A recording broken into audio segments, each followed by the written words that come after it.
La Universidad Laboral de Sevilla, o Universidad Laboral Primo de Rivera, fue una institución educativa española, orientada a hijos de trabajadores que estuvo en funcionamiento desde 1959 hasta 1989. Está situada en la zona suroeste de la ciudad y el complejo cubre unas 140 hectáreas. Desde 1997, este edificio es la Universidad Pablo de Olavide. La obra arquitectónica de la Universidad Laboral de Sevilla se inscribe en el movimiento moderno. Es obra de los arquitectos Felipe y Rodrigo Medina Benjumea, Luis Gómez Stern Sánchez y Alfonso Toro Buiza. Estos arquitectos trabajaron juntos en la Oficina Técnica de Arquitectos e Ingenieros, OTAISE, uno de los grupos de arquitectos del movimiento moderno sevillano de referencia. Para este encargo, OTAISE define el esquema de proyecto con dos vistas opuestas y complementarias: la unión y la división. La unión de los servicios generales y del corazón administrativo, para poder crear un sistema que sea eficaz y que agilice el transbordo entre los módulos. También con ello se lograba establecer una relación entre alumnos y profesores fuera del horario lectivo. Por otra parte, nos encontramos con la división entre las zonas docentes y residenciales. El complejo disponía de una residencia para aproximadamente unos 250 alumnos.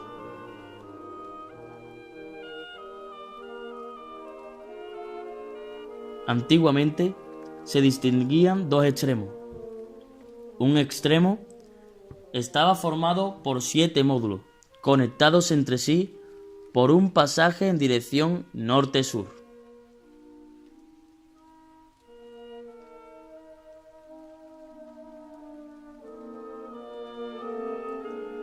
Cada edificio se encuentra dividido en un volumen de 2 plantas y otro de 5. En el otro extremo encontramos una serie de módulos que constituyen el corazón de la actividad común del centro. Aquí podemos encontrar la torre de referencia de la universidad, la cual se encuentra en una zona donde se iba a colocar una iglesia, que no llegó a levantarse. Cabe destacar que, a fin de agilizar el movimiento de estudiantes, se abrían diversos caminos entre los edificios, aparte del pasaje central, zonas deportivas, de ocio y biblioteca.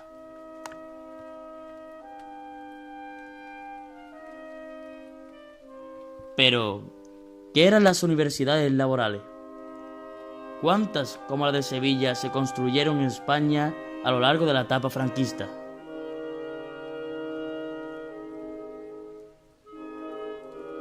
Las universidades laborales constituyeron desde su inicio un sistema de cobertura educativa para las capas sociales menos favorecidas, con el objetivo de facilitar el derecho a la educación de la población trabajadora.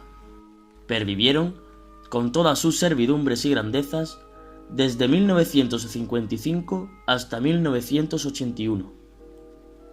Dejaron, además de una huella arquitectónica imborrable en la geografía española con la red de centros de universidades laborales, un rastro cultural y profesional en el casi medio millón de alumnos que pasaron por sus aulas. Durante la etapa de extinción, ya en democracia, se reconvertirían en centros de enseñanzas integradas y sus edificios y cometidos fueron absorbidos por el Ministerio de Educación y Ciencia. La red de universidades laborales estaba compuesta por 21 sedes de la Universidad Laboral. Estuvieron trabajando por todo el país. Dichas universidades estaban situadas en Albacete, Alcalá de Henares, Almería, Cáceres, Cheste, Éibar, Córdoba, Gijón, Huesca, La Laguna, La Coruña, Las Palmas, Logroño, Málaga, Orense, Sevilla, Tarragona, Toledo, Vigo, Zamora y Zaragoza. Las universidades laborales dependían del Ministerio de Trabajo, como entidades de provisión social a cargo de las mutualidades laborales.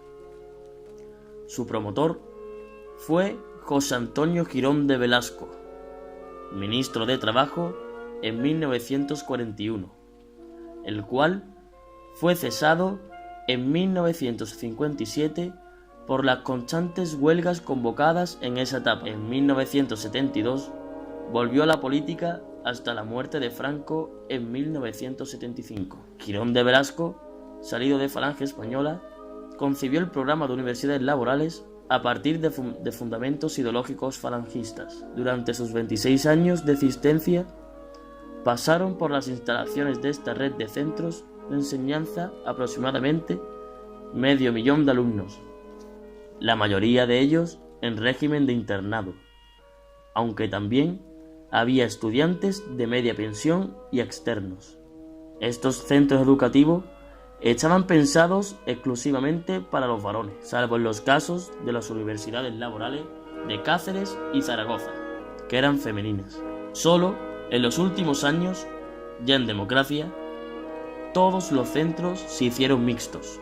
En las universidades laborales se impartía educación secundaria, formación profesional e ingenierías técnicas.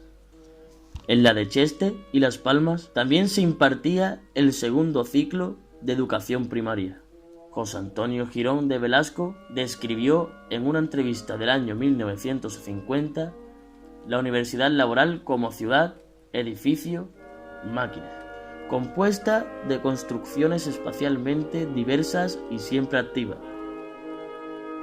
El 25 de noviembre de 1950, el ministro de Trabajo, Girón de Velasco, expresó en un discurso su intención de crear una especie de castillos de la Reconquista Nueva para la educación de aquellos jóvenes que no tenían medios económicos. Del mismo discurso extraemos las siguientes palabras: vamos a crear gigantescas universidades donde se formen, además de obreros técnicamente mejores, hombres de arriba abajo, capacitados para todas las contiendas de la inteligencia, entrenados para las batallas del espíritu, de la política, del arte, del mando y del poder. Vamos a hacer hombres distintos, vamos a formar trabajadores dentro de unos españoles libres y capaces. Vamos a hacer la revolución de los hombres y no la revolución de unas máquinas de rendir trabajo. Buscaban levantar universidades para el pueblo concebidas como un monumento al trabajo y utilizadas como propaganda de la política social. El ministro les deja claro a los arquitectos qué espera de ellos: la belleza y una visión de futuro con la que se pueda considerar en un tiempo más lejano la posibilidad de expansión o de reforma. El ministro resalta el carácter paternalista y protector de la institución, en contradicción con el hermético espíritu que la dictadura ha implantado en el país. Sigamos el recorrido histórico del programa de construcción de estos complejos educativos y analicemos la evolución arquitectónica que han sufrido. La Universidad Laboral de Gijón cubre 270.000 metros cuadrados, siendo la universidad laboral con el edificio más grande de toda España. Se encargó la construcción del complejo a un equipo de arquitectos dirigido por Luis Moya. En 1940 hubo en Asturias un accidente en una mina, provocando numerosos muertos y, como consecuencia, muchos hijos de las víctimas quedaron huérfanos. Tras este lamentable accidente, el ministro de Trabajo decidió crear un orfanato minero que sirviera de residencia y escuela para ayudar a los afectados. Durante el transcurso de las obras, el Ministerio de Trabajo decidió la creación de las universidades laborales, destinadas a la formación profesional de los jóvenes, por lo que el orfanato minero acabó transformándose en la Universidad Laboral de Gijón. Luis Moya también fue el arquitecto responsable del conjunto de edificios de la Universidad Laboral de Zamora, construido entre los años 1948 y 1952. El edificio es de planta rectangular, vertebrándose en torno a un jardín central. Se ubica en un espacio de una superficie de unos 31.500 metros cuadrados. El espacio útil de la Universidad Laboral se distribuye entre aulas, talleres, residencias de estudiantes y profesores, capilla, teatro, oficinas y seminarios. Solo dan al jardín central los dormitorios de la residencia y los comedores. En 1955 se inaugura igualmente la Universidad Laboral de Tarragona, en la que también se observa la clara superación del esquema palaciego escurialense o herreriano de la primera arquitectura franquista. Sin embargo, en Tarragona no se aplican ejes vertebradores construidos, sino la idea del gran campus o espacio libre interior definido por una serie de grandes pabellones en peine. La Universidad Laboral de Córdoba se inauguró en 1956 y su principal arquitecto fue Miguel Santos. Este edificio tiene un cierto parecido con el de la Universidad Laboral de Sevilla, ya que se repite el esquema de unos pasillos que conectan diversos edificios. El esquema en ambos complejos es el mismo, correspondiendo con la mentalidad de los años 50. Quedaban detrás configuraciones palaciegas en torno a patios cerrados, como la planteada por la arquitectura de Luis Moya, y se iba a una serie de esquemas heredados de la tradición moderna, como el del eje vertebrador.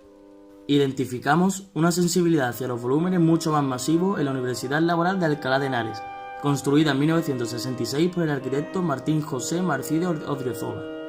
Esta universidad posee un edificio central de 12 plantas, al que están adosados perpendicularmente en sus laterales dos edificios de 6 plantas.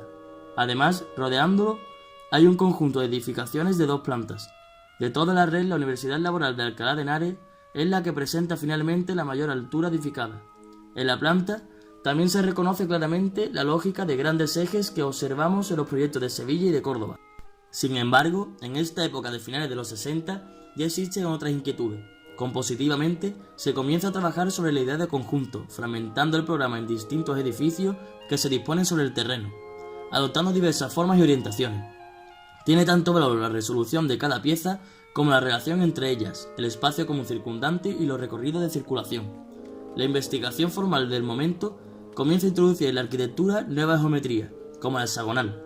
Tanto en la Universidad Laboral de Vigo como en la de Eibar, en el País Vasco, veremos plantas con cuerpos hexagonales. A finales de los 60, concretamente en 1967, se inaugura la Universidad Laboral de Huesca, con un proyecto de José López Zanón. El edificio presenta igualmente un esquema integrado por 3 partes bien diferenciadas.